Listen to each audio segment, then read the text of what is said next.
All right. Hello, everybody. Welcome to the 411 Ground and Pound MMA podcast. We are your weekly look into the wide, wacky, wonderful world of mixed martial arts. My name is Robert Winfrey, and I am your host, per usual. On the agenda today, well, let's see. Last night, well, technically very early yesterday morning, and last night is just kind of my catchphrase for that. The event yesterday, UFC on ESPN Plus 106. We will be going over that. You know what? Fair play to that event. Not the worst event of the year. Not going to call it the best by any stretch of the imagination, but it was not bad. So we will be having a look at that. That'll be a good time. And there is no UFC event this coming Saturday. Yes? Yeah, it's too close to Thanksgiving. So the coming one is the 30th, and we have UFC 310 on the 7th of December. So yeah, no coming event this Saturday, so we will not have to worry too much about previewing. But, well, there's news. And I am not looking forward to talking about some of it. But we will. So, y'all know the drill as far as that goes. Thank you for tuning in. Yeah, that's what we got on the agenda. So anything you can do to help the product, of course, is always appreciated. Like, comment, subscribe, star rating, written review, sharing on social media, or with people you know in real life. Whatever works for you best. You know what? And frankly, just you being here and listening is more than enough. I do that because I'm supposed to. I'm not saying I don't like it when you all do that other stuff. I do. It's deeply appreciated. But the fact that you listen at all is, you know, in all honesty, I'd rather have an audience that actually listens than an audience that's larger that just interacts and feeds the algorithm but doesn't actually consume anything I have to say. I think I would rather have an audience that listens and maybe doesn't interact every time. So that's where we are on that one. All right, let's jump into this, shall we? No need to beat around the bush too much. UFC on ESPN Plus 106. How'd we do on predictions? 9-4. There was one fight that fell apart. I talked a little bit about it last week. Yeah, 9-4, and you know, missing a few of those that were. Did I miss any that annoyed me? There's a few that I just kind of went with the odds because I went with the odds, and those mostly burned me. I think the only upset I really picked was Tumor Denbel and Hernandez, and the odds were with Hernandez, but I didn't, because so much of this was fairly easy picking of the favorites. I would have felt bad if I went straight favorites. It only would have shifted one outcome, and my ratio throughout the whole year my record thus far on the year is at this point more than solid enough that I don't want to resort to the gimmickry of, hey, let's just pick all the favorites and see how that goes. So I got wrong. What did I get wrong? Everybody got the Wang Tong and Gabriela Fernandez fight wrong, comically. I'll talk a little bit about that more in detail. Let's see. What was the other one? And there's a couple of others. So I mentioned I picked Tumor Denbel and Hernandez one. That was a good little fight. Not too mad about that one. I just went with the odds on all of the Road to UFC finals, and Shi Ming, we'll get to that, was not the favorite and pulled off the win. Then Nicholas Mata defeated Mahashate. And I think those are the only ones I got wrong. And as I mentioned, I don't feel too bad about getting most of what I got wrong. I completely understand how and why I got wrong. So I can live with all of that. Wow, okay, that's some bull. They didn't give a fight of the night bonus. Sorry, I'm just looking at that now. They gave more. They gave what? 4 performance bonuses. Okay, that is some bull. Because Piotr Jan and Davison Figueiredo really should have. That's going on. That's somewhere in my Fight of the Year nominee category. Like that was a beautiful piece of violence, and we're not rewarding that. Is that what we're doing here now? Okay. I should have looked at that earlier. I didn't. That's not the kind of reaction I should be having in real time to any of this, because that's some bull. That is. Ugh. I'm annoyed by that. All right. Setting that aside, as I mentioned, 9-4. Perfectly happy with that. Year to date, 338 and 145 for no contests. Still no draws in the UFC this year. Um, yeah, still at this point I can't go negative. I could bomb out the last couple of cards and I'm still well into the positive on this endeavor. So I am okay with that. I am a-okay with that. On to the fights themselves. So, main event, Piotr Jan defeats Davison Figueiredo, unanimous decision, 50-45 across the boards. I gave Figueiredo... Which round did I give him? It was 3 or 4. Um, yeah, it was 3 or 4. But this was everything you kind of wanted it to be. This was high-quality violence. A lot of stance switching from both guys. Not too surprising there. Piotr Jan, man, he is one of the best combination strikers in the sport. When he gets going, it is beautiful. He had a sick Osotogari in the second round. Just pancaked Figueiredo. Figueiredo's game plan pretty clearly involved more of the wrestling.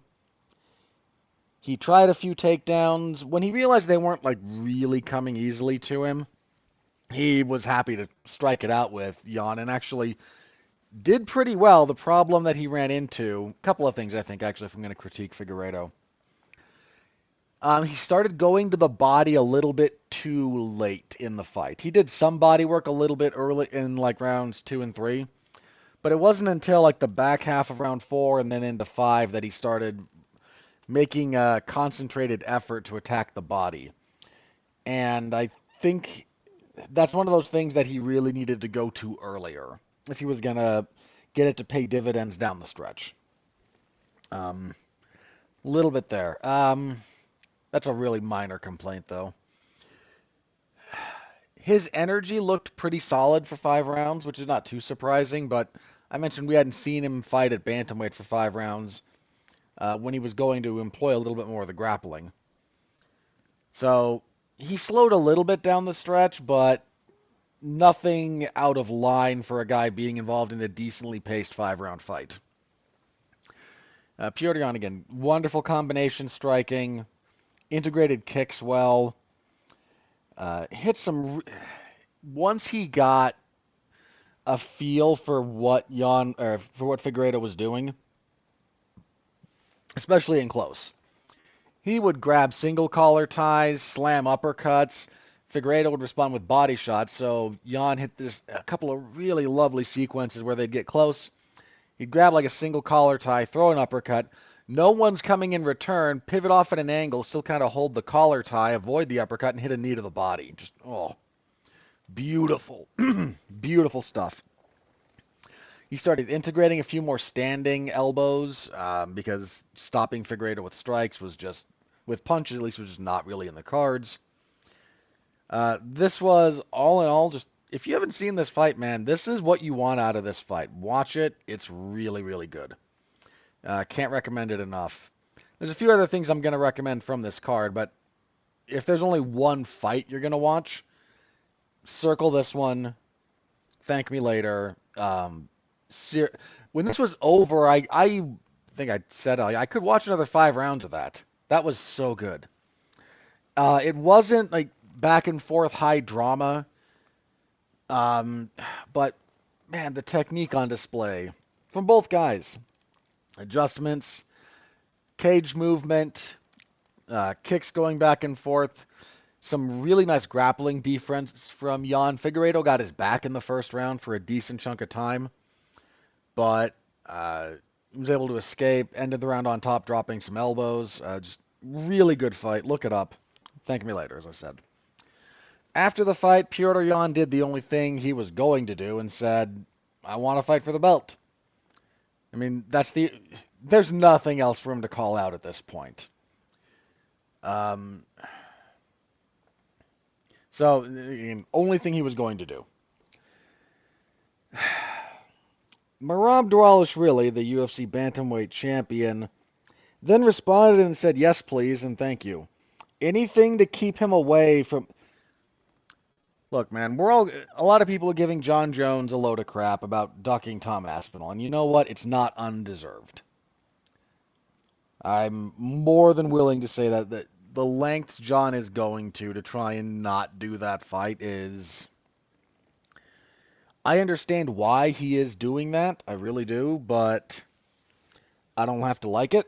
I don't think it's good for the sport, and yeah, it's ducking. He's avoiding the deserving contender, the interim champion,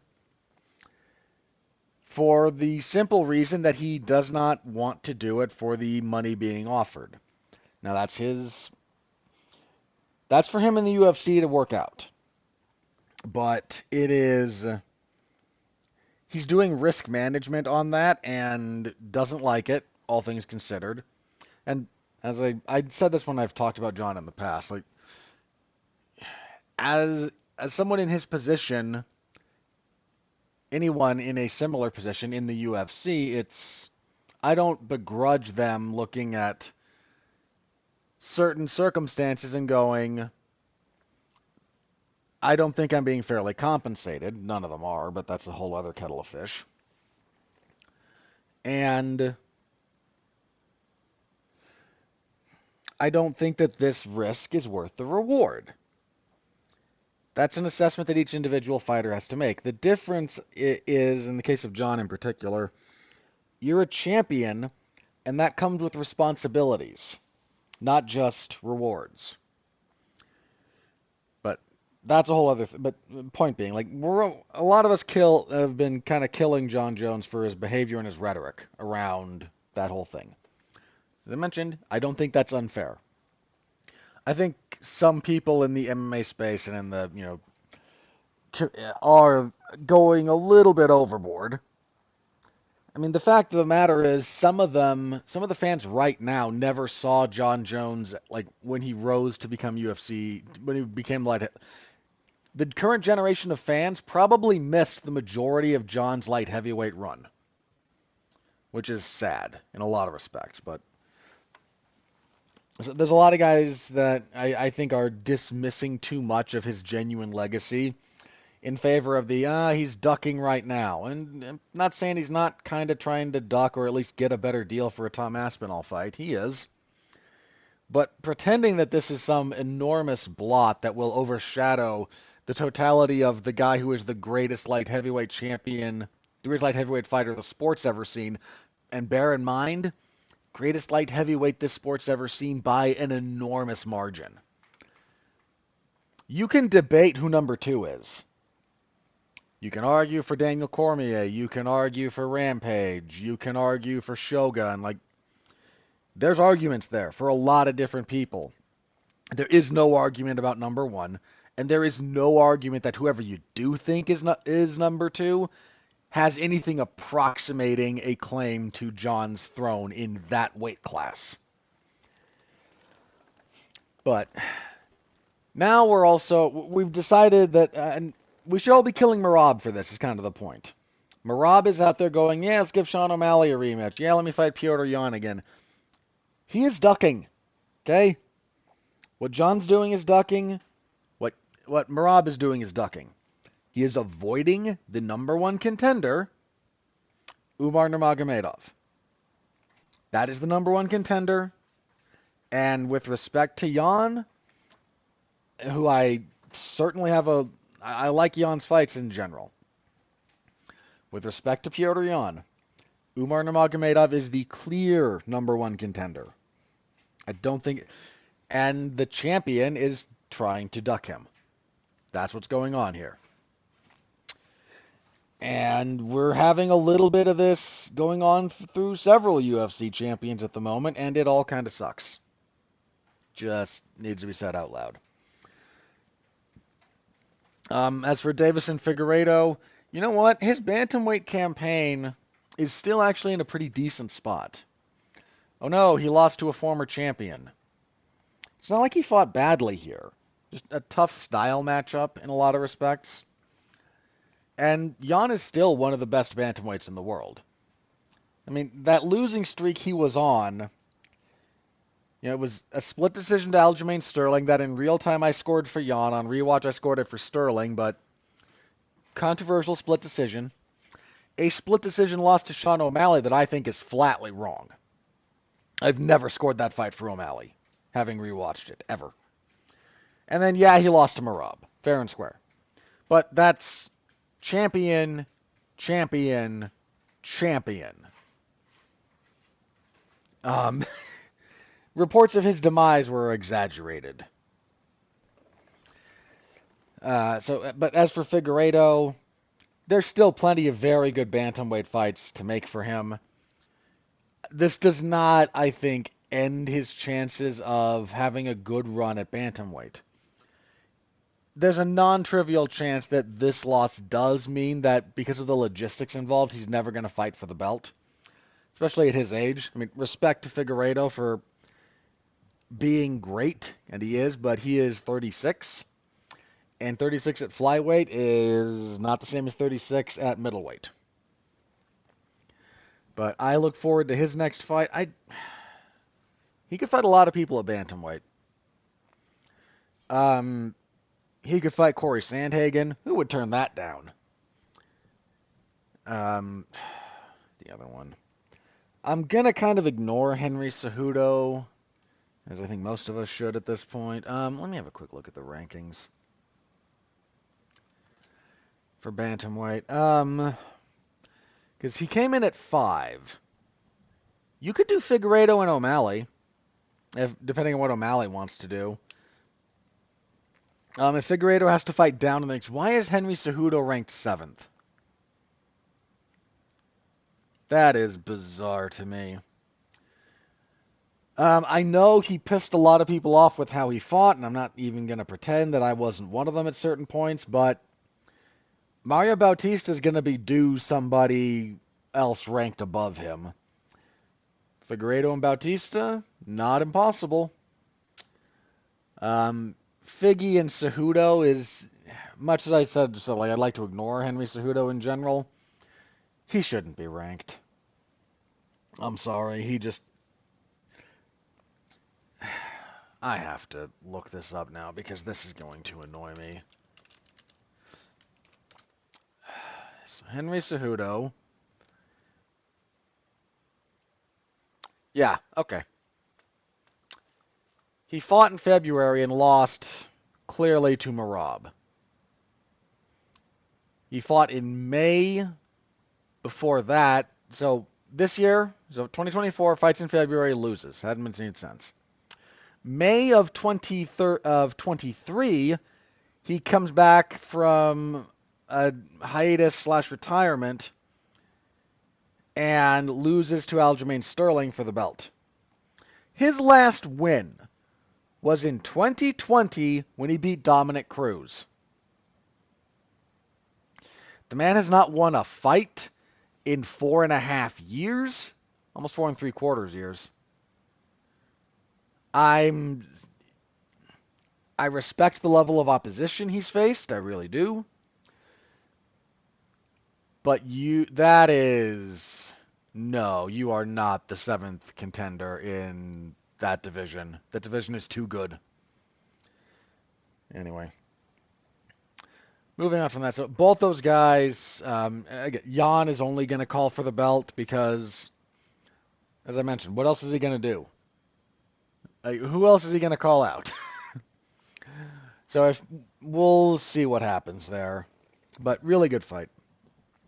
Women's strawweight next. Yan Xiaonan defeated Tabitha Ricci by unanimous decision, 30-27 across the boards.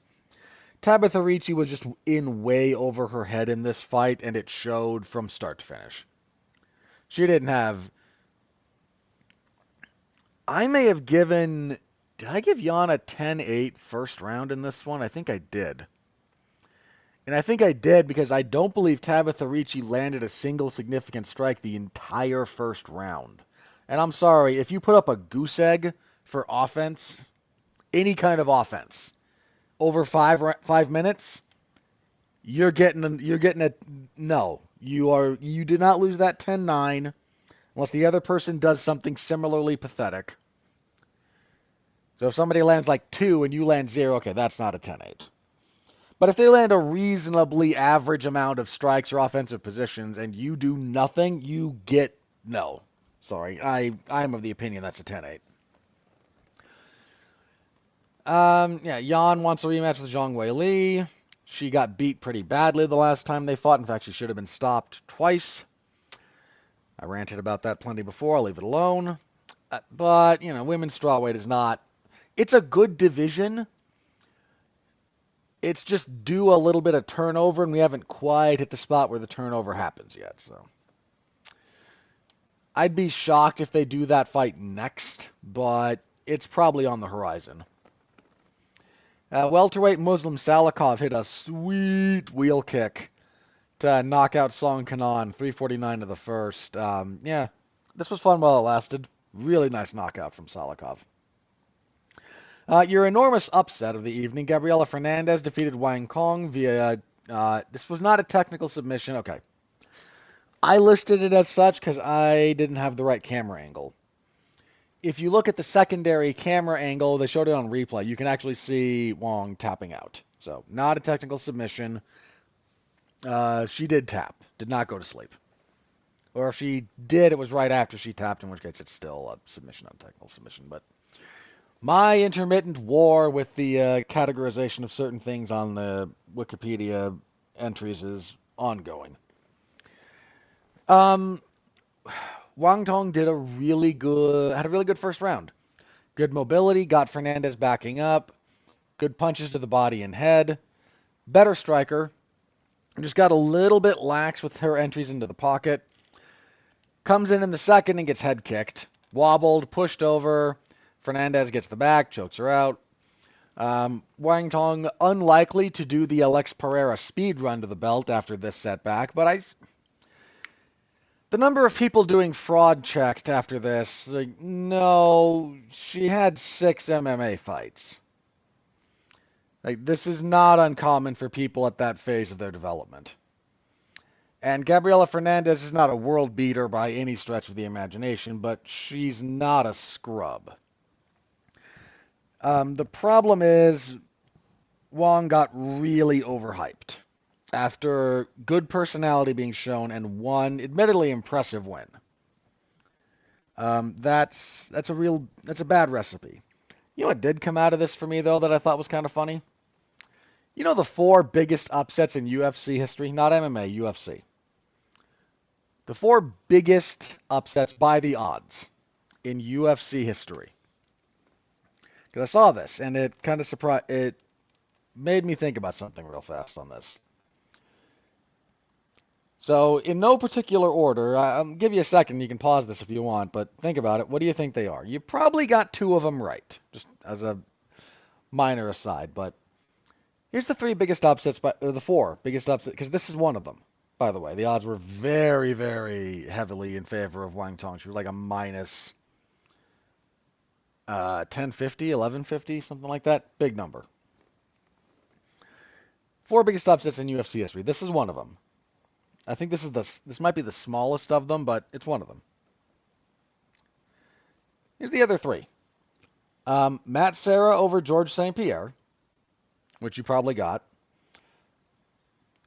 Holly Holm over Ronda Rousey, which you might remember was a lot of people know that was a really big upset, but I don't think enough people looked at the odds on that. They were big. They were big. Betting on Holly Holm in that fight would have made you a lot of cash. The other one is a bit more of an obscure one, but it's Shauna Dobson over Maria Agapova. Now, you might be going, wait, what? So, Maria Agapova came into the UFC, her UFC debut, and bulldozed some lady. First round, hurricane of offense, ran her over. Generates a lot of hype, to the shock of not too many people. Gets a second fight. I think it was Shauna Dobson. Hang on, I want to make sure I get that right. I'm 90%, but I would rather be completely sure. Yeah, Shauna Dobson. I was right. So, yeah, she runs over Hannah Cifers, if you care about who it was in her UFC debut. Becomes an enormous favorite against Shauna Dobson, who hadn't done a whole lot, and completely gasses out after the first round and gets stopped in the second. Now, why do I bring that up very briefly? So, 3 of the 4 biggest upsets in UFC history have come in women's fights. And 2 of those have come because a prospect, a theoretical prospect, not even a proven prospect, was significantly overhyped. Just something to keep in mind if you're a degenerate gambler out there. Just, that's all I'm saying. Light heavyweight Carlos Ulberg defeated Volkan Oezdemir via unanimous decision, 30-27 across the boards. Decent little fight, nothing great. Oezdemir had some nice pressure, landed a few decent left hooks, but he's very left hook heavy with his offense in general. And Ulberg was quite ready for that. Hit a lot of, always circling away from it, getting away from the fence if he got too close to it, hitting some nice check left hooks. Ulberg apparently had to pass up on the New Zealand, I think it was New Zealand version of The Bachelor to have this fight. He's a good-looking man. I'm confident enough in my record of my sexual orientation to acknowledge that he's an attractive man. Not sure I would have turned down that opportunity to have a fight with Volkan Oezdemir in China, but I don't know. His choice, his priorities, and he got a win. He's going to be due another step up in class, and frankly, he's looking pretty darn good for light heavyweights. So, also at light heavyweight, kicking off the main card, Zhang Mingyang defeated Ozzy Diaz via TKO. Elbow and punches, 225 of the first. Hit a really nice intercepting left elbow, dropped Diaz. They're bringing Zhang Mingyang along a little bit slowly, only in the sense that the UFC very rarely slow rolls talent. I don't think what they're doing is inappropriate. It's more a little bit out of sync with how they normally handle people in this position. And Zhang, of course, says, I want to fight for the belt. Slow your roll a little bit, buddy. You got 2 fights in the UFC. Pereira would make your life miserable and might significantly impact it for the rest of your life. On the prelims, we have 3 road to UFC finals. Su Young Yu defeated Barngong Gilese via unanimous decision, 230-27 to 29-28. I apologize. This just messes with my grammatical sense because this gentleman's family name is Yu. It's actually spelled Y-O-U. Can I tell you my grammar my writing that out? I got a lot of do you mean? It messed with some of the assumptions of phrasing because I'm referencing a proper noun instead of the generic second tense, second person rather, excuse me, second person form of writing. It was weird. Better grappler, mostly used that to win. Not a terrible fight.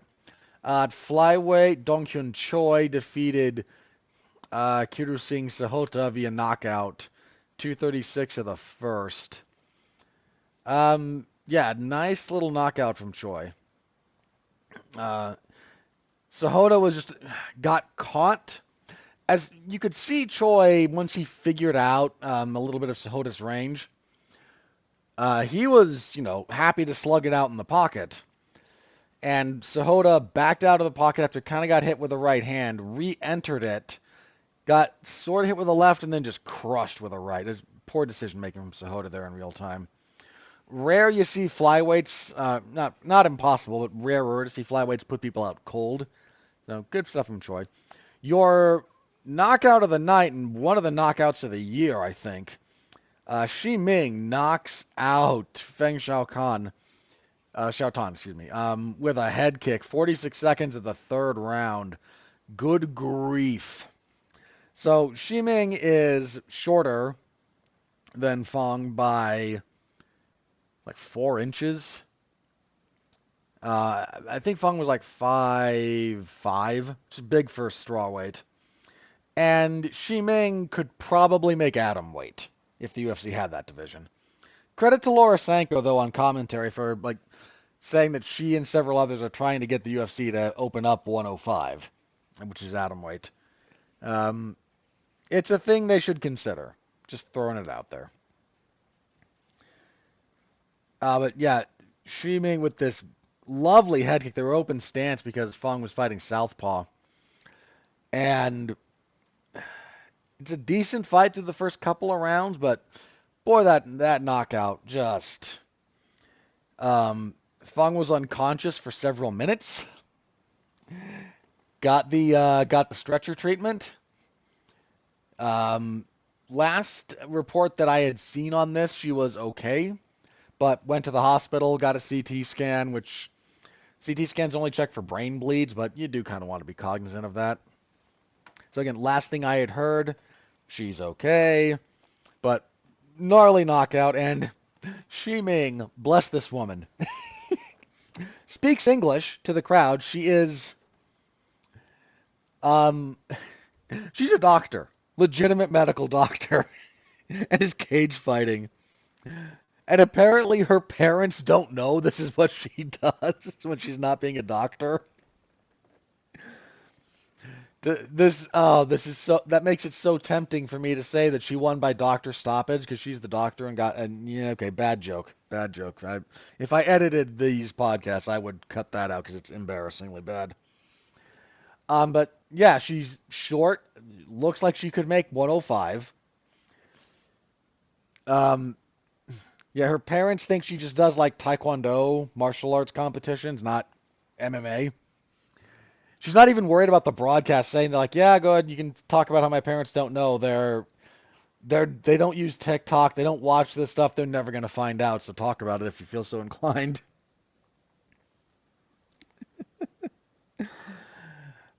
Just this really sweet looking woman. After the fight going, I'm in decent English. I hope my opponent's okay, and I know people worry about me because I'm short for this weight class and I have bad eyes. She wears glasses normally, apparently. And she actually said, like, I don't have enough testosterone. I don't know if she has insights into her own blood work that we wouldn't, but okay. And she just brutally head kicked this other girl.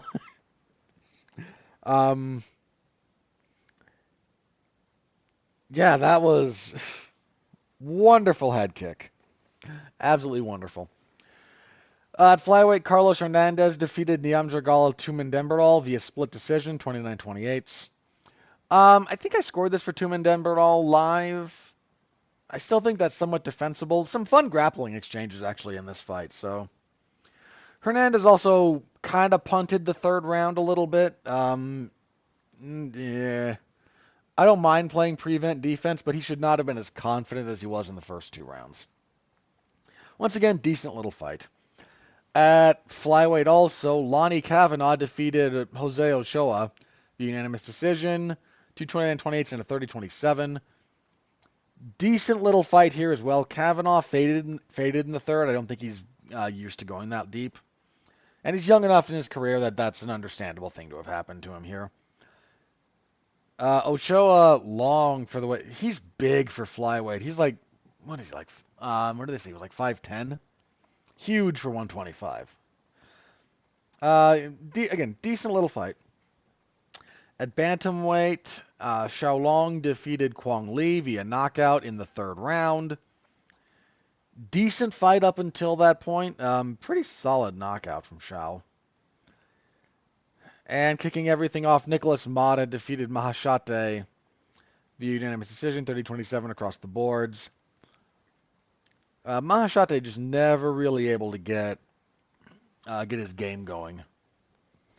And Mata, turned in a perfectly acceptable, kind of more experienced UFC level performance to get the win. And yeah, that was the card. As I mentioned, there was no fight of the night, which is bogus. Yan and Figueiredo should have got that. Performances of the night went to Muslim Salikov, Gabriela Fernandez, Zhang Mingyang, and Shi Ming. I might have gone. What would I have changed?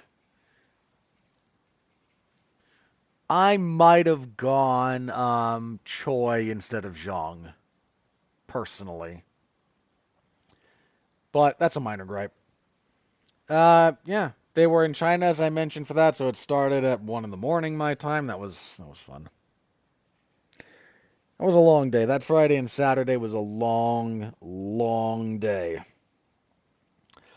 And frankly, I'm still recovering from wrecking my sleep schedule that badly for that, so looking forward to Monday when I can completely sleep in and not have to worry about anything related to that. Okay. Yeah, MMAZone411mania.com. Go over there, give the full report a read if you are so inclined. Find clips of all the finishes there. Good time is had by all. Okay.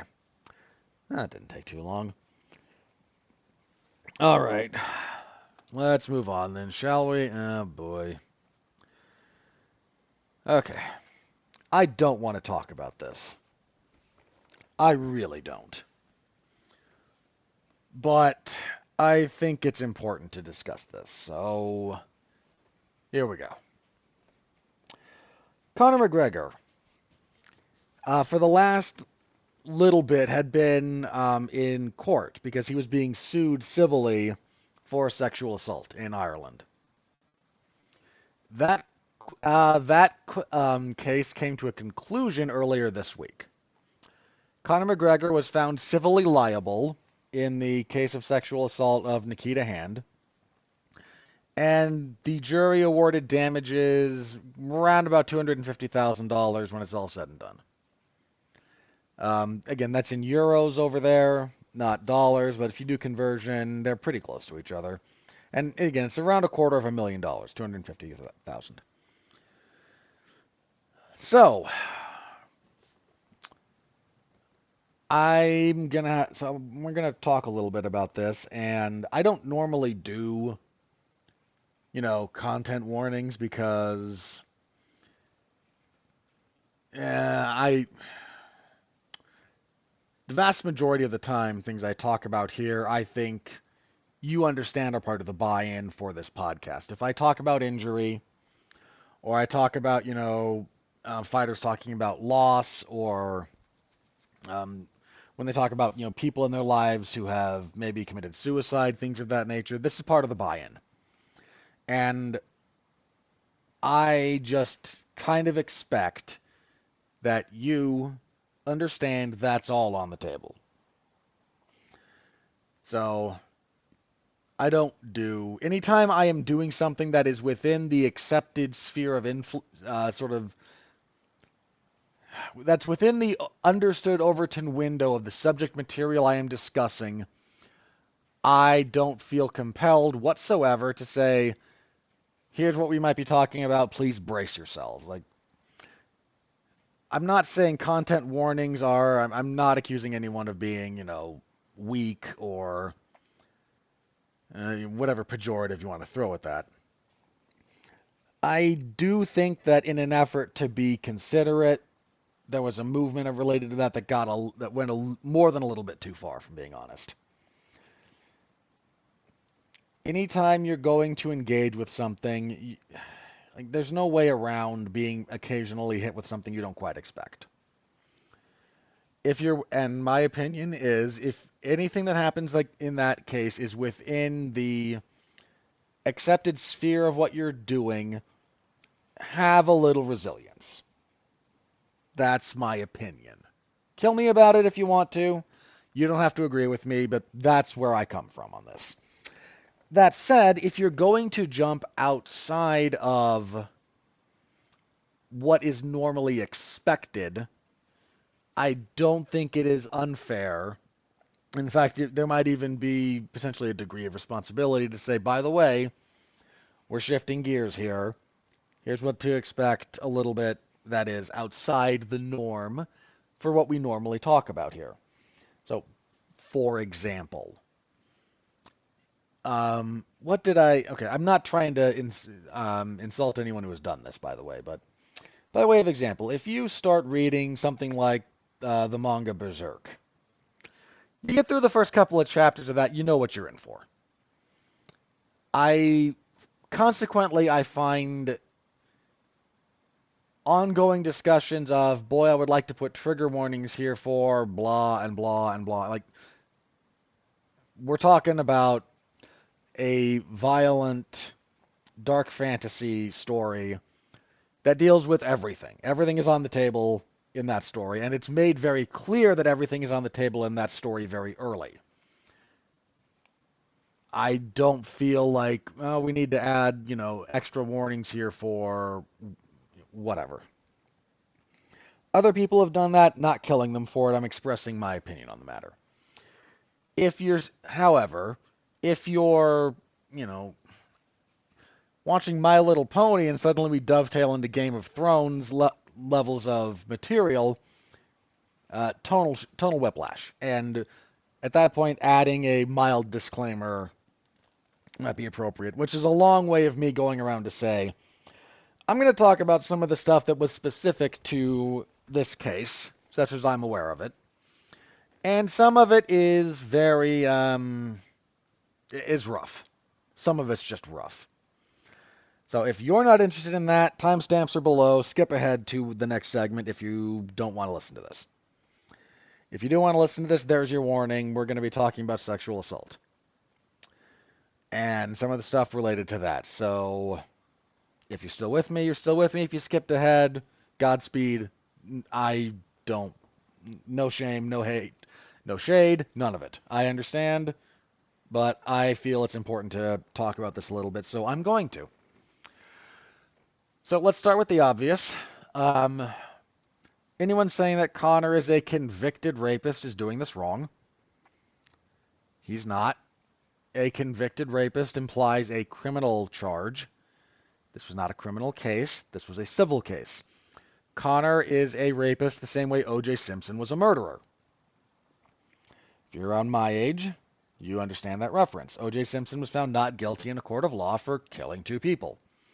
When he was sued civilly, he was found guilty. He never served a day in jail for that because he was found not guilty under the criminal justice system. In the civil courts, he was found guilty of it. That's, broadly speaking, that's kind of if you need to draw a parallel, that's what's up with McGregor here. So there's probably a different term that I'm just not familiar with for being held civilly liable but not criminally guilty. That's what he is. Conviction is a criminal term. You're not convicted in civil court. You are found, the judgment goes against you in civil court. Judgment went against him. So there's some language here that's important to clarify because otherwise, again, you're just doing it wrong. And that is a slightly pedantic point, but hi, I'm Robert. Have we met? So there's that, first of all.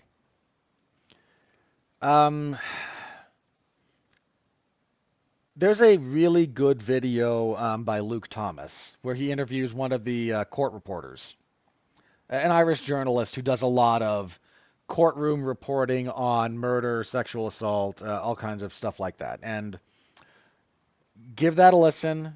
Definitely worth your time. A lot of what I'm taking is cribbing from that or some other stuff that I've read. Um, he goes into a bit more detail about the case itself. I don't want to rehash that. That's an hour-long conversation between those two gentlemen. Go watch it. I encourage you to do so if you're even remotely interested. It's very edifying. I'm going to talk a little bit more generally, and a lot of what I'm going to be doing here is a bit of a, is again, somewhat polemic. I'm gathering information from people who are more experienced than I am and relaying it to you along with a little bit of my opinion. Some of the stuff I do is not that. It is drawing on my own experiences, and then to the extent I have expertise, I draw on that.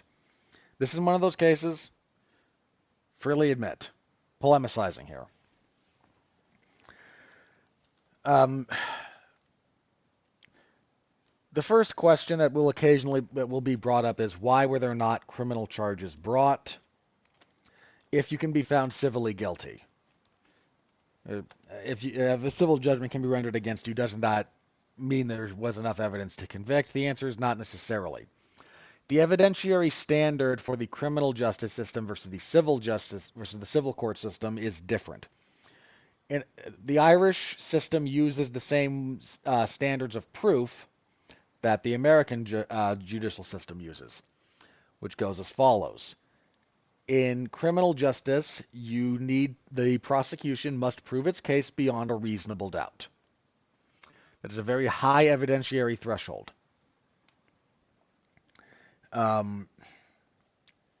What constitutes a reasonable doubt? Well, that's why we have jury. That's why we fight over jury selection, and that's why there's a trial. That's why arguments are put forth, etc., etc. And what constitutes a reasonable doubt for each individual juror even can be different. If you want some wonderful stuff about this, I recommend the original 12 Angry Men movie. Stars Peter Fonda. The remake's okay, but the original's much better. Give that a watch. In fact, there's one sequence in that is very expressive of what I'm talking about. One of the jurors we're getting towards the end of the movie, and one of the last jurors, I think it's one of the last three, who is still on the guilty side of the argument, still believes that they should convict the person in question, is presented with a different piece of evidence. They're talking over what happened, and I don't want to rehash the whole movie. But there's something specific that gets brought up that calls into question the evidence that he was primarily hanging his opinion on. And he then says, okay, not guilty. And like one of the last two guys who's, still on the guilty side of things, like, what do you mean? You were all for convicting, 5 minutes ago, and this character just calmly looks at him and goes, I did not have a reasonable doubt before now. Now I do. So that changes. But in the civil system, it's not beyond a reason. Your case must not, if you're bringing a civil suit, you must not, your evidentiary threshold, your standard of proof is not beyond a reasonable doubt. Civil cases operate on a simple preponderance of the evidence. If you need a visual for this, the scales. Everybody throws their arguments on each side of the scale, and whichever side the scales tip to, no matter how little, wins. This is the old, I just need 50.1%, and I should win. And in this case, again, logically, that's your preponderance of evidence, that's where we're going. So the evidentiary thresholds are very different. And I think they're very different for a good reason. You want a very, very high standard of proof for criminal charges. I mean, even with that standard of proof, improper or false imprisonments happen. I shouldn't say all the time. All the time would be an exaggeration, but they definitely happen. So having enough evidence to win a civil suit is not the same as having enough evidence to convict someone criminally. And if you are the prosecutor, in the case of the Irish justice system, they mentioned it's the Director of Public Prosecutions, or DPP. This would be the rough equivalent of the American District Attorney. I'm assuming the DPP is that, and not the, for want of a better expression, I'm going to use the American terminology. I'm going to assume that is the state and not the federal government. Because in the United States, you have the district attorneys who are attorneys for the who prosecute at the state level. So there's New York district attorneys, California district attorneys, Georgia district attorneys, et cetera, et cetera, et cetera, right? Each state has district attorneys. Then there are the attorneys that represent the federal government. Those are the United States attorneys. So there's U.S. attorneys and district attorneys. And technically, district attorneys, most places are elected positions, and then everyone who works in the prosecutor's office under them is just hired normally. That might change a little bit state to state, but in general, that's an elected position. But if you are in that position, you have to look at the evidence, and part of what you have to do is weigh whether or not you think there's a reasonable chance of conviction. Whether or not you think the person is telling the truth, if you don't see enough evidence to convict, there's kind of an open ethical question about should charges be brought. And it's an open ethical question for a variety of reasons. One is the district attorney's office is funded by taxpayer money. That's one of the things your taxes go to pay, because that is the interest of the state. And if the prosecutor's office is going to invest time and money into a trial and getting witnesses together, the hours spent refining the case, the hours spent doing a little bit of additional investigation if that's called for, et cetera, et cetera. That's taxpayer money. Don't waste it, is one of the theories. Another theory, if you bring charges just so that you can say you brought charges against someone of high profile,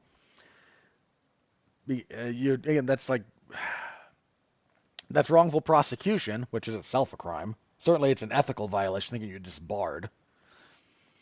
And it's another thing that you have to weigh out. Now, on an emotional level, it's very easy to look at the evidence presented in this case and go, charges should have been brought. That's an easy thing to say, once again, on an emotional level. And honestly, if you ask me, having seen the evidence such as has been presented, do I personally think Conor McGregor sexually assaulted this woman? You know what? Yeah, I do. I find the evidence compelling. But two caveats to that. One, I actually have a boatload of history looking at Conor's behavior. I'm not going into that blind. There's a degree to which you can't because Conor is such a high-profile figure. But I imagine most of the jurors in this case were not aware of the time that a woman jumped off a yacht in Corsica to get away from him. Off the coast of Spain, some woman literally jumped into the ocean and got rescued by the Coast Guard. They might not be aware of and because Conor runs across my news feed so often, because it's Conor and I do MMA stuff, I know a lot of the stuff that's been levied at him, whereas I imagine most jurors here, if they were familiar with his history, might have been a bit more limited. I'm sure they were aware of him punching the old guy in the bar. That really seemed to have been the tipping point for most of the Irish fan base against him. But a lot of the other stuff is just probably not on their radar. So I have a lot of that in my head and in my biases when I try to assess these things. If I were a prosecutor and I had to look at a complaint, let me start with this one. Nikita Hand, the victim in question, she waited like a month to file her report about this. Now, there's a lot of reasons that might come into play for that. Potentially fear for yourself. Selective amnesia is not the right word, but memories being suppressed because of trauma. There's a lot of reasons. So let me just, for whatever my words on this point are worth, if you have been the victim of some kind of sexual violence, please, please, please file charges, make your statements as right away. It prevents evidence from getting lost. It prevents or it hinders other stories from being properly lined up by perpetrators. It is, and I know why it doesn't happen. I'm not out here going like, why? I understand. I know why. I know why some of that stuff happens the way that it does. For whatever my opinion on this is worth, report those as soon as possible, right away, if at all possible. It's just very, very, very important. And I don't have this stat offhand, so please don't take my word for this. But I imagine that there is some kind of correlation at a bare minimum, statistically speaking, with probability of charges being filed or convictions being secured related to how soon after the attack reports are filed. Like the further away you get from the incident, the less likely it is that charges are brought or convictions occur. Don't quote me on that. As I said, I have to double check the actual crime stats on that, which like you can look up if you're so inclined. I might after this because the FBI makes all that information public. At least on federal, I think they do aggregate all the stuff from the individual states, but whatever. That is secondary and just how my brain works sometimes. But doing that closer to the event is essentially universally better for the legal system. So there was that, and then there was one of the other. There was another named respondent. In this case, another MMA fighter whose name I can't remember off the top of my head, so I'm gonna just leave him as the other guy in the room, who claimed that he and Nikita had consensual sexual relations after Conor allegedly raped her. And I'm still going to say allegedly because, again, there's a criminal standard here that I just don't quite want to mess around with. So just forgive me for going. If you think I'm like on Conor's side in this, I'm not. This is kind of some legal language that I just feel a little bit more comfortable using, all things considered. Because if he winds up feeling in an especially litigious mood for a lot of people, using incorrect terminology, then I really don't need to be in those crosshairs. I could not afford to fight him in court. But after the incident, he's now, for whatever it's worth, she flatly denies that there was any sexual contact between the two of them, but it's something that's out there. And then there's footage of her, by her own admission, she stayed in this was a hotel room. She stayed there. You can see her and Conor leaving the hotel together the next morning or next afternoon. The timeline gets a little bit. Again, go watch the appropriate video. The timeline is all laid out very clearly there. And when you have to prove something beyond a reasonable doubt, some of this might make you raise an eyebrow. And whether that's fair or not, whether people should react that way or not, it is not an unreasonable assumption for the prosecutor to make, to go, this is stuff that I think is going to cloud the issue and is going to muddy the waters about us potentially getting a conviction out of this. The other thing about this, if you're an attorney in this case, if you're a prosecutor, what you know and what you can prove are not always the same thing. The relevant, the director of public prosecutions might very well have believed Nikita Hand, might have believed her, or might even have yeah, he did this. But can you prove it? That's a whole other ball game. It sounds stupid and it's frustrating, and I get it. I really do on an emotional level. But that's also kind of how you want the system to operate in a lot of respects. And sometimes that means it just sucks. Um, Nikita was very unhappy with charges not being brought. That's actually why she filed the civil suit, was after the director of public prosecutions declined to press charges. Apparently, that decision by the office was reviewed and basically reaffirmed by the person in charge of it, so whoever that happens to be. So again, I'm going to use U.S. terminology here. If an assistant district attorney, who are basically the lawyers that actually try cases for the DA's office, looks at a case and says, "No, I don't wish to prosecute," if somebody raises a stink, the case might go to the actual district attorney, who is basically the final say in this matter. And so whoever this person is in charge of the DPP reviewed the case and basically said that no, whatever the title of my underlings are, made essentially the right call, or at least it's understandable enough that that the decision was not reversed internally within the relevant office.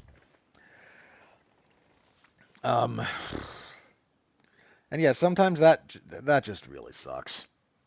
I'm not fond of that. Some of the details about what she went through, her recollection of events is quite harrowing.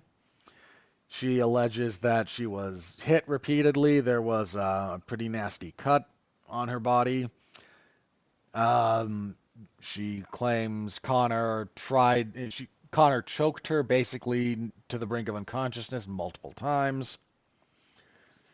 And there was a lot of, again, there was physical evidence to the same result. She went and, well, it took her a while to file the charges, but after the incident, she went to the hospital and was examined.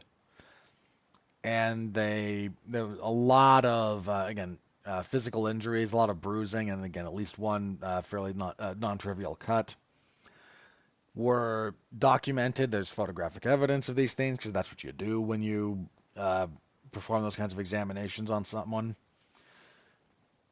And apparently, part of her claim, and this apparently is I say her claim, part of her story is that one of the reasons she declined or tried to resist Connor's advances, not only was she she had a boyfriend at the time who is not her current partner, but apparently she's found someone else, and God bless. She was like on her period, and apparently Connor, not caring that much. The tampon that she had been using was jammed so far up in there that the doctor who examined her and performed, I imagine, the equivalent of a rape kit. I don't know if they use the same terminology over there. Had to remove it with forceps, and that just sounds awful. So yeah, something very bad happened to that woman. Connor's argument has always been, in this case, that it was just rough but consensual sex. There was a lot of alcohol involved. There was cocaine involved. Both of them have admitted to that. I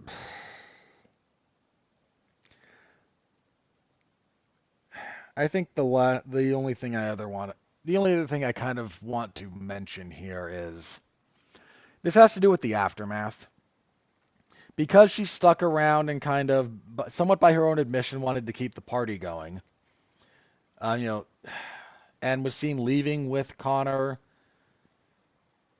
There's an assumption that this is not how the victim of sexual violence would react.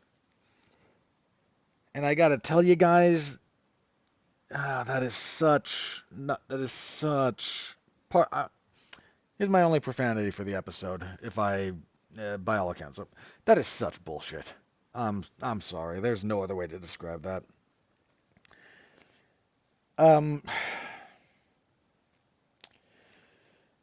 Our perception of some of these things, sexual violence, any kind of violence, but sexual violence in particular, because that's kind of the talking point here. What we think should, how we think a person should react is never how they react. You don't know how you're going to react to that situation. You can somewhere in your head go, well, I would, or I'd never, or you can iterate on that sentiment a million different ways, and every single one of them that goes on in your head is going to be wrong. Flat out, it's going to be wrong. You don't know what that stress does to you. And this goes for not just... Sorry. Just a sec. Need water.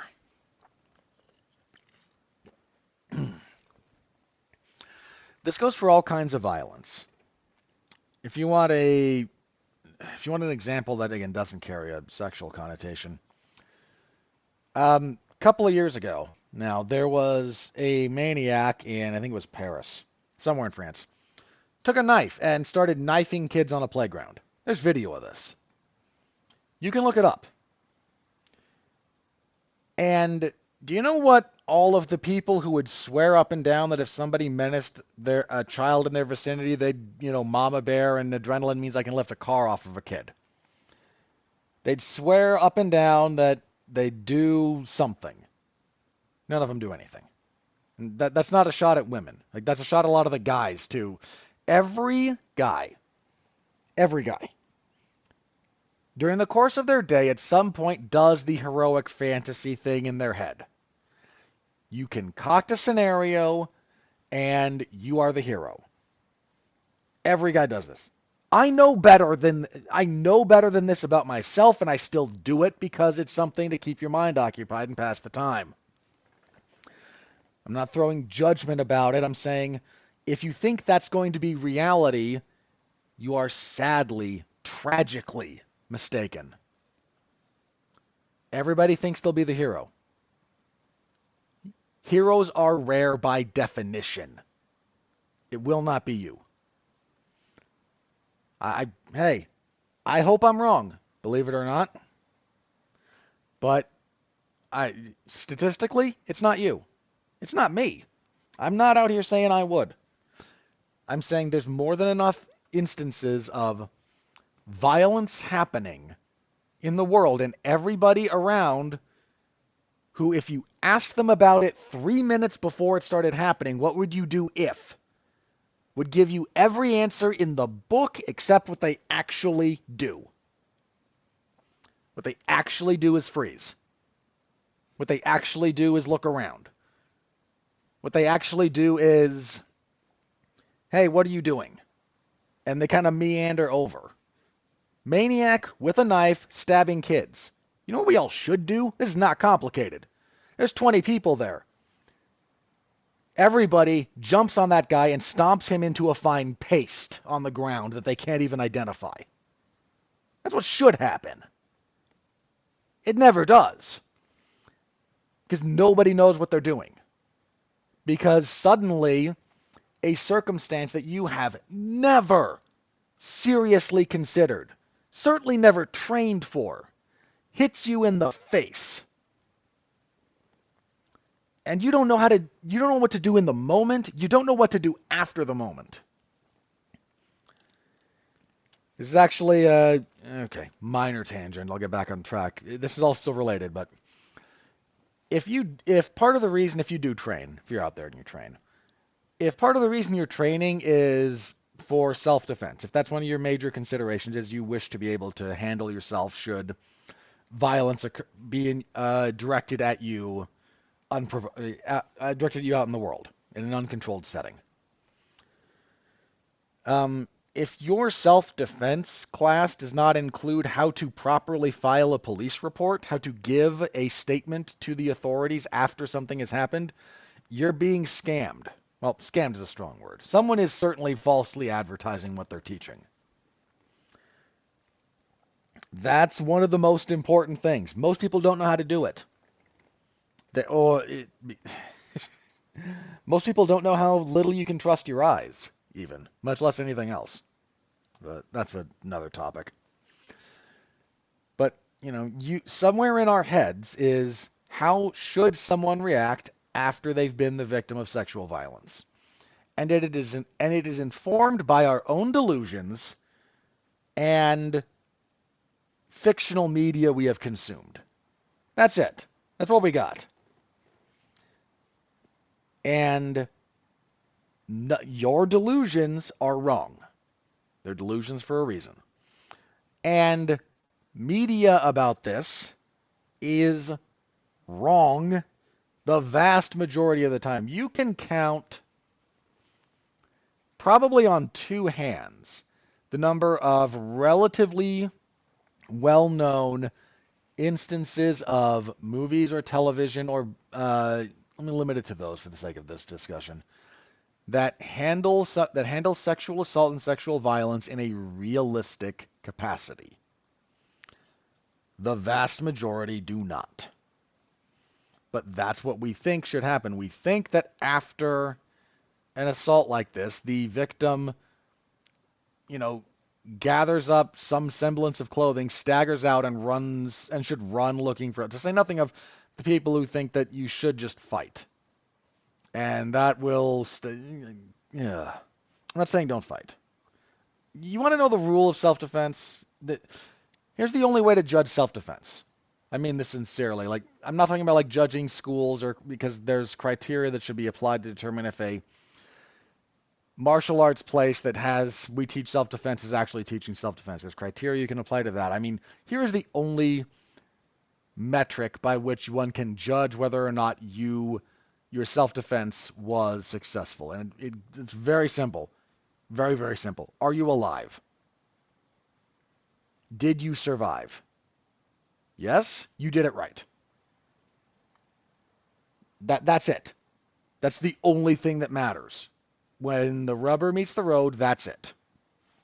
Did you survive? Because there's nothing you're going to do in a gym. There's nothing you're going to do in a class. There's nothing whoever you're paying to teach you is going to teach. Not saying it's all useless, because far from it. But nothing that they teach you matters except that it leads you to surviving whatever happens to you. That's it.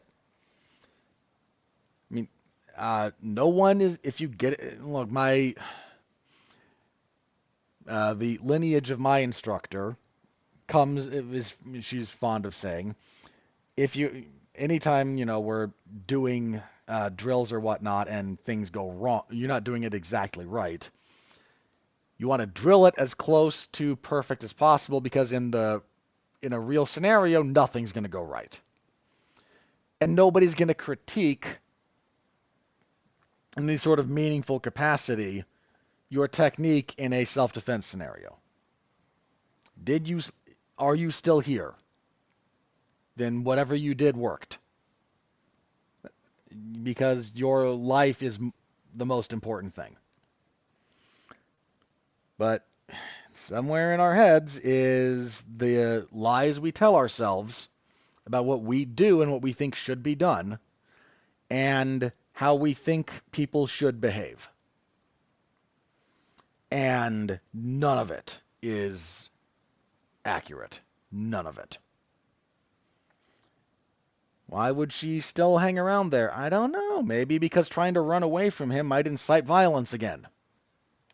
This is me speculating, mind you. That's nothing that she said. You're asking me, like, why would you? Well, because if you skedaddle out of there, maybe things go worse.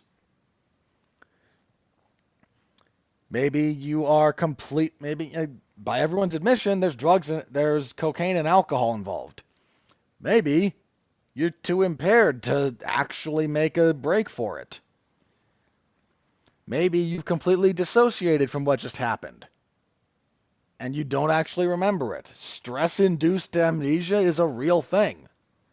Trauma-induced suppression of memories is a real thing. It got a wildly bad reputation, especially in like the 90s, because some very, very poor attempts at psychiatry led to a lot of BS, quote-unquote, repressed memories from childhood. I'm talking about something that happened very, very in your immediate past, your brain will do a lot of things to try and protect you from that kind of stuff. So there's a lot, point being, there's a lot of reasons, and nobody behaves the way you think they should. Nobody behaves the way anyone behaves in the movies and television. Whatever you think, whatever you think you would do, I guarantee you, you're wrong. And point being there, if you're related to this, if you're, a prosecutor, and you have to contend with this because you have a high evidentiary standard, and it doesn't take a whole lot for some juror to go, even if I think that he probably did this, probably isn't enough. Do I have a reasonable doubt based on evidence presented, like CCTV footage, or some of the behavior that everyone agrees happened, that do I have a reasonable doubt as to her recitation of events? Even if you think that he did it, there is still an evidentiary standard that has to be met. And I am not pretending that that doesn't suck. There's things that, this is one of the reasons, make your reports early. As close to the incident as possible, and I am not going to say that's easy. I'm not going to say that's easy. But sexual violence in the law is a difficult thing to prove. Not impossible, but cases are horribly underreported to begin with, and a lot of times it happens too far after the fact. In some cases, evidence gets lost, memories get fuzzy. If someone is guilty of this, then they can line up a story with somebody else that they can, hash out and make sure will actually hold water under scrutiny. There's a lot of stuff working against these cases, and it's just, I can't stress this enough, because sexual assault is one of the worst things a human being can do to another human being, my opinion. And I think most people's opinion. I have almost no, when I say I have almost no tolerance for it, that shouldn't be misconstrued into. I have, tolerance is the wrong word. I have no patience for people who have done this. And I am perpetually left with, all I can do is let God sort that out. Because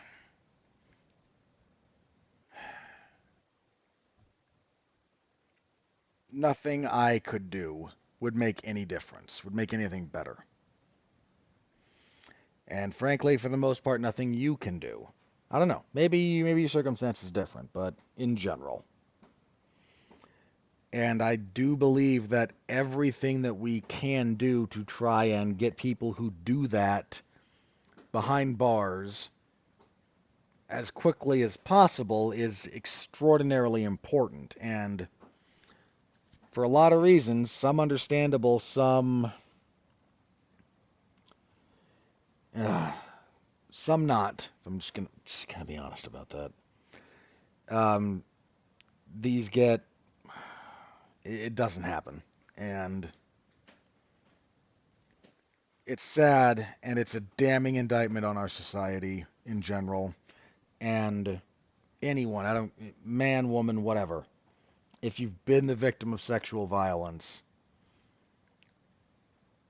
do everything you can to file charges as close to the incident as possible. It is a tremendous help to everyone trying to prosecute these things. So Conor indicated an intent to appeal this. I don't know if that's going to go all that well for him, or even if he's going to. He just said it. That doesn't necessarily mean there's going to be follow through. They're going to be back in court next week, or this week, I think. There's still a few. This is not uncommon for civil suits after a verdict. After the jury's reached a verdict, you still have stuff to hash out. So there's still stuff that's going to be sorted out. Um, we'll have to see. Look, the appellant process is uh, frequently the only thing it does is help the lawyers. It's it's very, very, very, very rare that you introduce new evidence when you are appealing something. In fact, in certain cases, this is going to vary a little bit depending on circumstance, but a lot of times when you are making an appeal, you can't bring new evidence unless it's like wildly new. You can't bring new evidence. All you can do is argue the legal points that were brought up in the first case. You can only argue like evidence or things of that nature. It's you again, sort of depending on the specifics. You can't actually introduce new evidence when you appeal something. There are other cases when you can. Criminal cases frequently you can, depending on how certain rulings were established in trial, and the law is complicated. What do you want me to do? So if Conor appeals, like there's not going to be new evidence unless something went completely undiscovered during the course of any of this comes to light. It's just going to be his team trying to argue that he didn't get a fair trial. Is the crux of most appeals like this. And frequently that doesn't work because there's some effort that you're going to have to put in if you're going to try and argue that someone didn't get a fair trial. I'm not saying it's never true. I'm saying that's what's the meme? What's the other like legal meme? All right, if someone's been arrested and you're trying to get them if you're trying to get bail established or getting them released on their own recognizance, the eternal line is they've got deep roots in the community. It's a meme. They got deep roots in the community. Well, no, but that's what you say.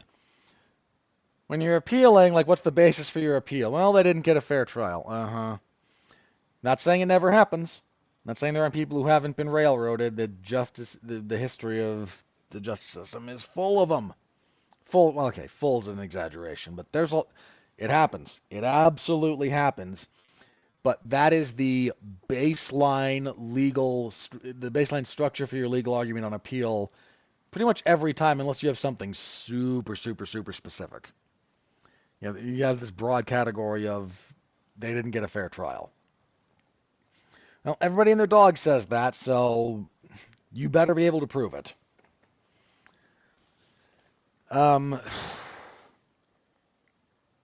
Yeah, I feel gross talking about this, but let me wrap this up. So at the moment, this does not seem to be impacting Conor's status. Sorry, with the UFC. I don't know if it will or it won't.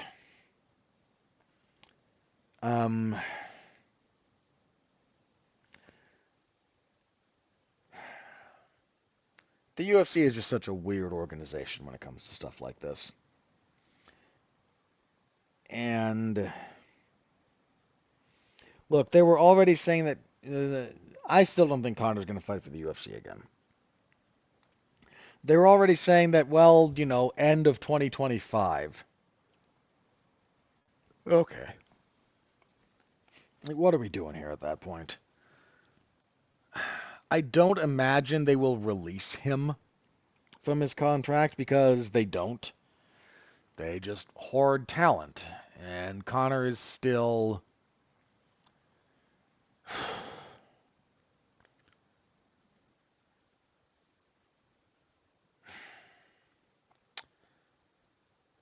How do I phrase this?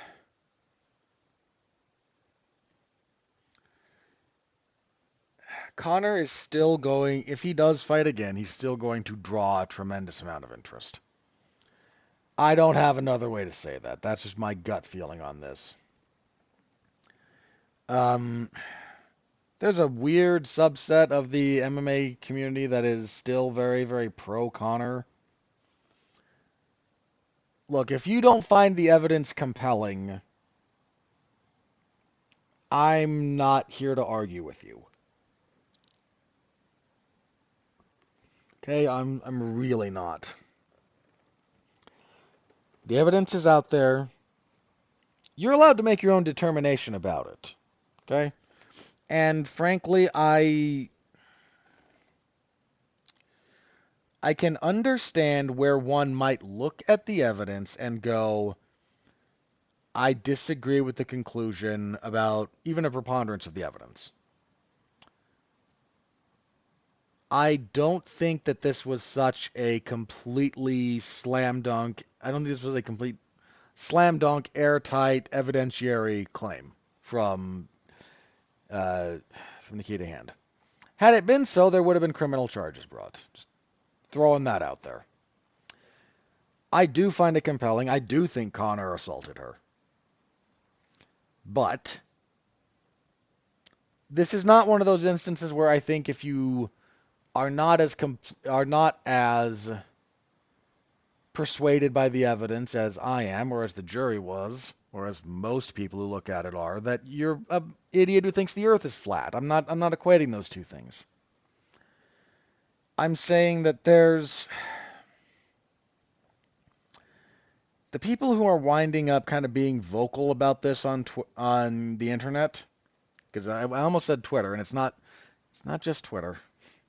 Like, this is just the MMA subculture at this point. They are.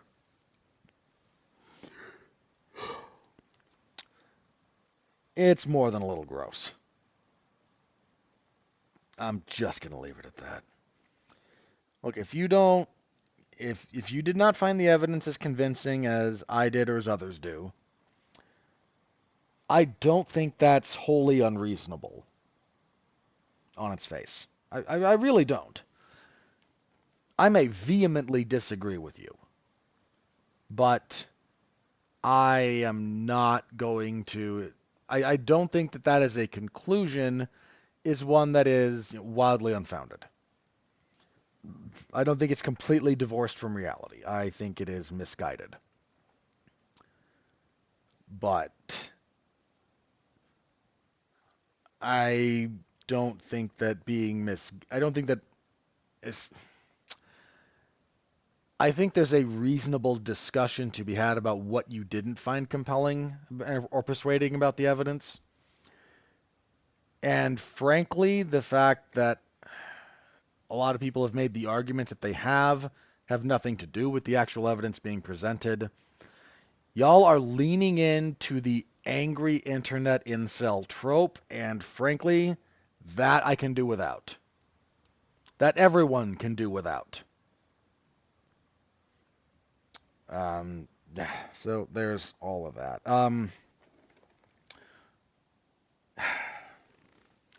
Almost no one in the MMA landscape is going. The MMA media ecosystem is going to talk about this. Almost no one. I mentioned Luke Thomas has, which probably means both he and Brian Campbell over at Morning Combat will. There's a decent chance Ariel Helwani will talk a little bit about it. But no one who actually gets press passes to the UFC event is going to really bring this up. Somebody should. Somebody at UFC 310 should ask Dana White about this. Frankly, this should be one of the first questions a legitimate journalist would ask Dana White about. Here's the biggest star attached to your brand. He's been found civilly liable of sexual assault. What is the UFC's relationship to him? Is he still under contract? Is he still going to fight for you guys? How do you feel about being in how do you feel about continuing to be in a business relationship with someone under his circumstances? Like, these are things that should be asked, and nobody's going to ask them. Almost certainly no one's going to. I shouldn't be as blanket about that as I am. I'm just very, very disillusioned with the state of MMA journalism in general, MMA media, because I barely call them journalists at this point, MMA media at UFC events, a lot less so even. I'm not saying everyone who goes there is terrible. I think that, once again, that would be painting with too broad a brush. But who's going to ask Dana White about this? I mean that in all sincerity. Somebody's going to have to put their hand up and do it. If there's anything approximating integrity in those spaces anymore. Which is itself, whether or not that exists, who knows? Okay. I have anything else I wanted to talk about as it relates to this? No, I think that's the relevant stuff off of my chest. And I apologize for that being a little bit rambly at times, but when so much of the discourse around this kind of thing is baked in self-delusion, fantasy from media consumption, or brain rot associated with too much time spent on the internet, we can't get anywhere with this. We just can't. And yeah, it bothers me. Really, especially the stuff about how we perceive some of the behavior bothers me. Because, again, everybody assumes your actions did not conform to my preconceived notions that are informed by nothing but ignorance, delusion, fantasy, and fiction. Therefore, I find all of this very, very suspect. Yeah, that gets under my skin a little bit. Just gonna tell you all again, man. None of us, happily include myself here, none of us are who we think we are.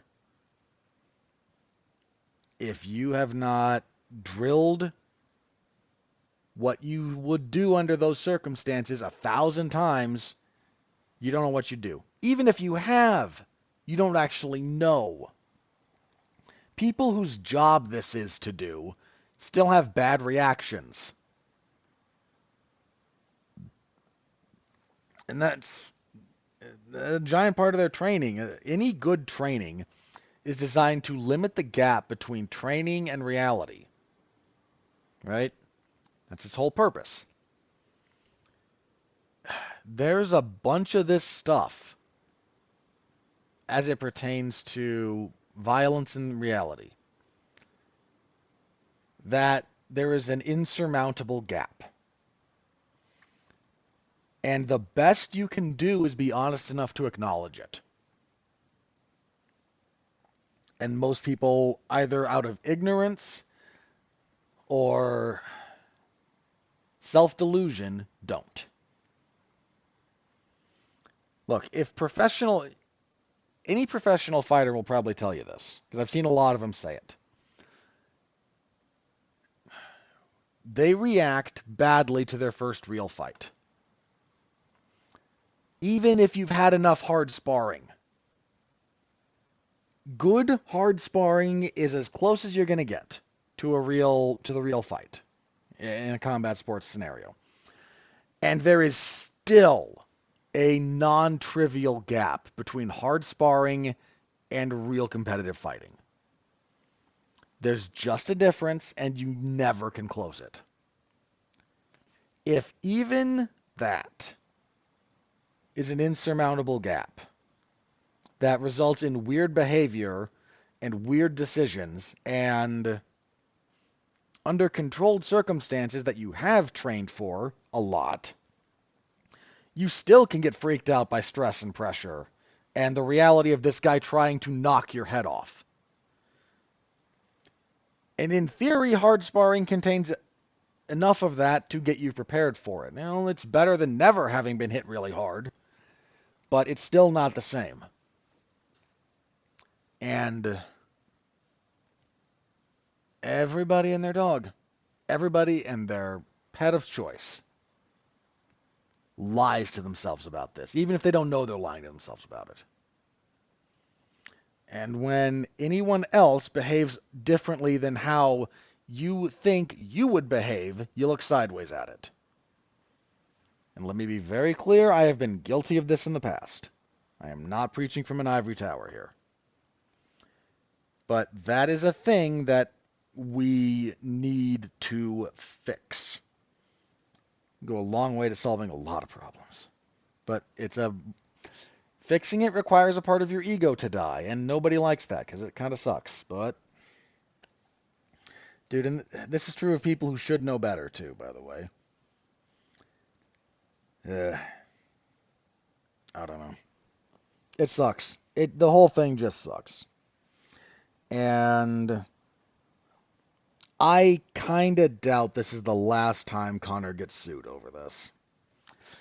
Here's the thing about cases like this, especially for someone like Conor. When I say someone like Conor, I'm not limiting this to someone famous. The issue is not that Conor is famous. The issue is that Conor is famous and has a long history of smoke around this kind of an issue for years. Years. When you are, in general, so I don't know anything else about Conor. So hypothetically, if there is fire where there has been smoke around this with Conor, the issue he's going to run into is that once the floodgates start opening on this, you cannot close them. This is normally observed in like serial sexual predators, especially of kids. As soon as one of them comes forward,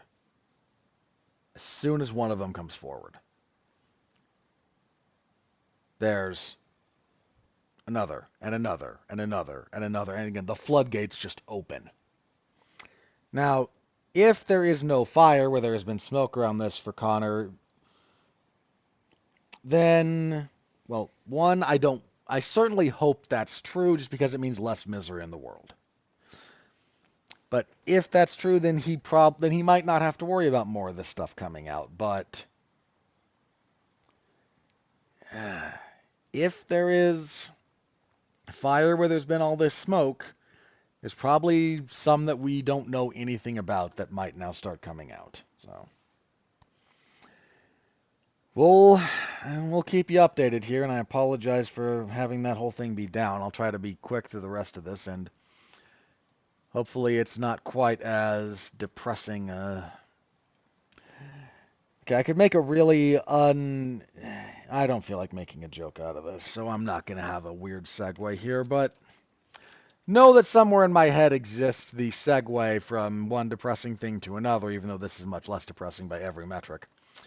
So, PFL as it's kind of colloquially been termed, is a mess. It is just a mess. Patchy Mix has been kept on the shelf for a long time. Patricio Pitbull took to Twitter to voice his complaints.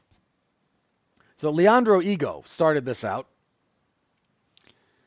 Patchy Mix might have started this whole thing. So Patchy Mix comes out and says, I've been training for the last year and a half for nothing. This is frustrating, the prime of my career, and I've just had my fight in November canceled. Now I'm being told I'm off the January card in Dubai. I am the best in the world, and I want to fight to prove it. I don't agree that he's the best in the world in that weight class, but he is definitely top 10. He could be top 5, and I agree that he should be fighting to prove it. So Leandro Ego chimes in, this is very frustrating. We have no clue about when we might be fighting after 2 fight cancellations in a row. Time is of the essence in this game. We can't waste our pride on the sidelines. I'm working hard to take that title. So I think Ego and Mix might be the ones working towards fighting with each other. I forget who exactly it is. He said, I'm working hard to take that title, spending money, which they are, sweat and blood. What's going on? Well, again, Patricio Pitbull chimes in with the following. I'm going to quote him in his series of tweets here. I haven't fought since February. Quote, I haven't fought since February. I wanted to fight 3 times this year, but I was told I'd have to wait until December 31st and found out online my opponent would be fighting someone else. Then they had a replacement. I bring people over, spend more money with the camp, and there's no fight. He said things didn't work out with Japan and that it wasn't their fault. Okay, so why don't you stage a show somewhere else? What kind of promotion can't give us at least 2 fights a year? Some haven't even fought this year. Bellator used to be big. Things worked and we always had answers. They never just canceled a show and said they had no idea when we would be booked. Even regional promotions have dates set for April of next year already. This merger has been a disaster for the sport of MMA. Meanwhile, we have seen the top brass talking about offering tens of millions of dollars to social media personalities and semi-retired fighters while cutting 90% of the roster and telling guys making 30 and 30 they're too expensive. How can you become number one in the world if you don't stage events and you don't want to pay fighters?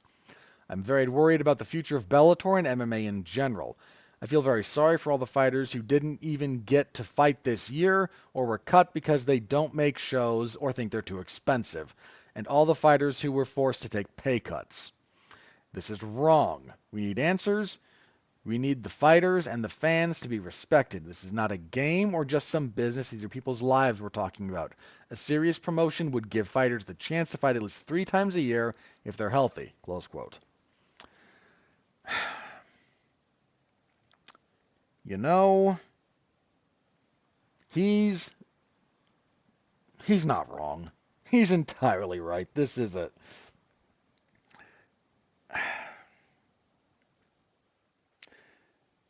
I heard PFL described at this point as just a financial asset, and I can't unsee it. People in charge of PFL are not fight people. Look, man, I said this before. This has been said a lot about Dana White, and I'm going to echo it. I have said some not kind things about Dana White over the years. I've been very critical of the man when I think it warrants it. At his core, however, he is a fight fan.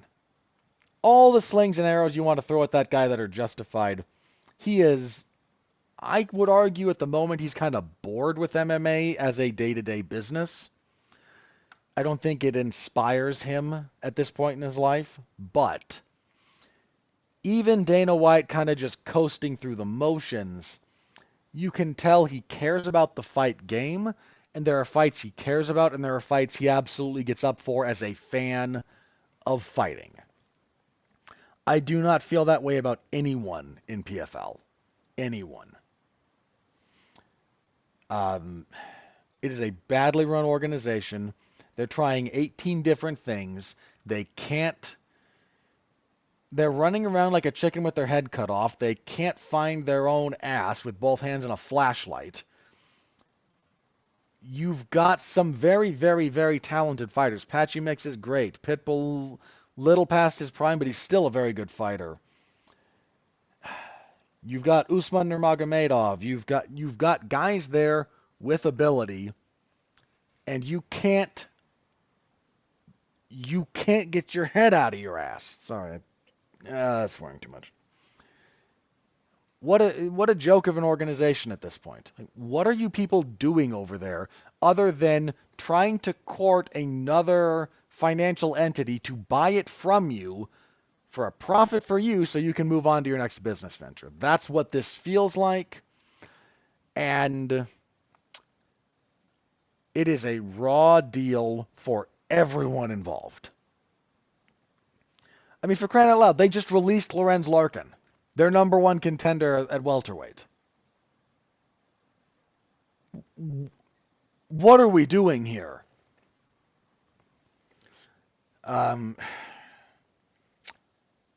There was cause for maybe cautious optimism when PFL and Bellator merged initially. And then like 2 weeks later, when you saw what a clown fiesta that was turning out to be, I think it was time for that to be dead and buried. PFL is a disorganized mess. It's just I can't with those people. Just seriously. What a shoddy organization. Shoddy. Okay.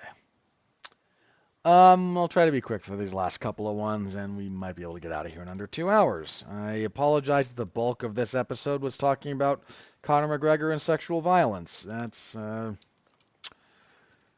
not happy about that, but hopefully I made my point and I didn't come off like a complete jackass. All right, so in other fight-related news, BKFC teases a $25 million one-man, $25 winner-take-all. I think it's mentioned like an 8-man tournament. This is not official. I don't know where BKFC gets $25 million. Well, okay. I can guess where they might get that.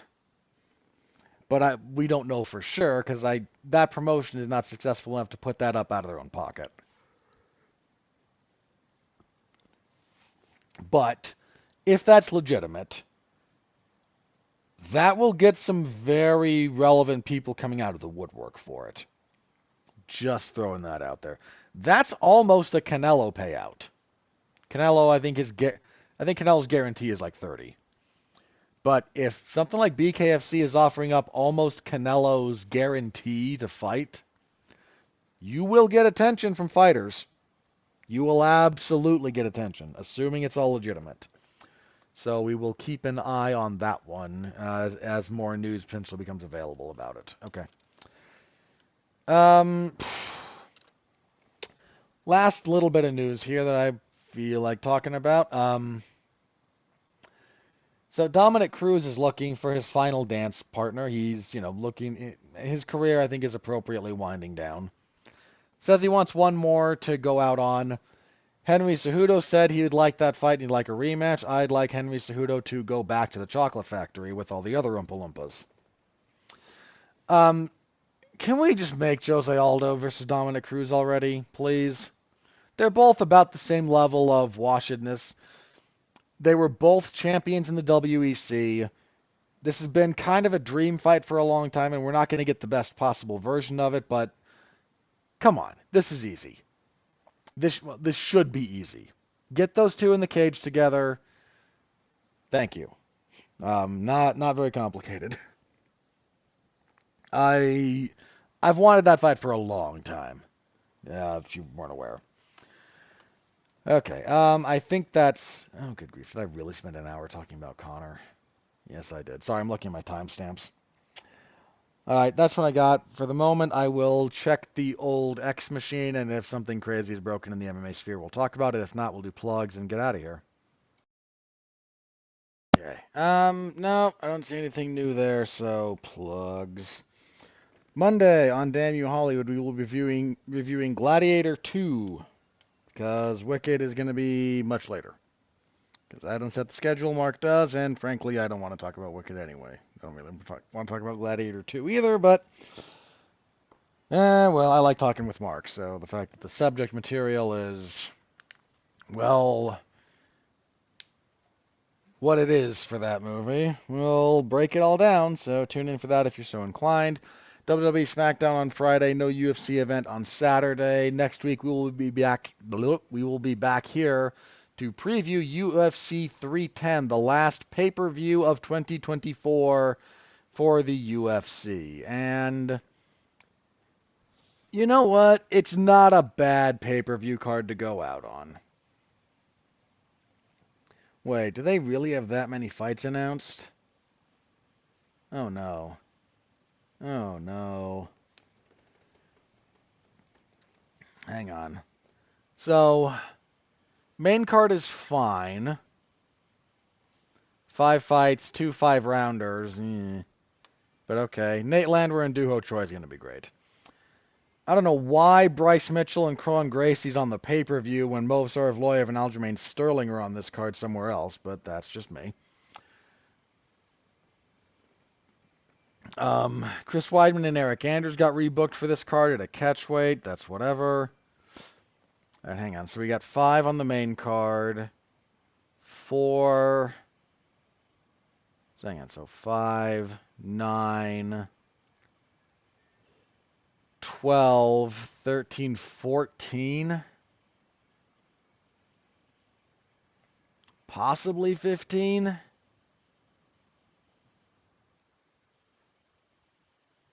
15 is just ridiculous. That is insanity.